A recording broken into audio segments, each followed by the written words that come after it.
అక్షయ్ మన ఇంటికి కోడలుగా వస్తే మనందరం సంతోషంగా ఉండొచ్చు అనుకున్నాం. కానీ ఇప్పుడు అక్షయ్ జీవితంలోనే సంతోషం లేకుండా పోయింది కదరా.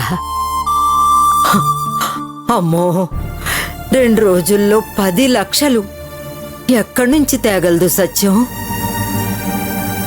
రాజా తనతో ఇంత కఠినంగా నడుచుకోవడం ఎంతవరకు న్యాయం చెప్పు? నిజమేనమ్మా, రాజా చేసింది ముమ్మాటికి తప్పే. చెప్పాలంటే ఈ సమస్యని మనమే తీర్చుకోవాలి. కానీ అక్షయ్ ఒక్కతే పోరాడుతోంది. ఈ విషయం రాజాకి మనం అర్థమయ్యేలా చెప్పగలమమ్మా?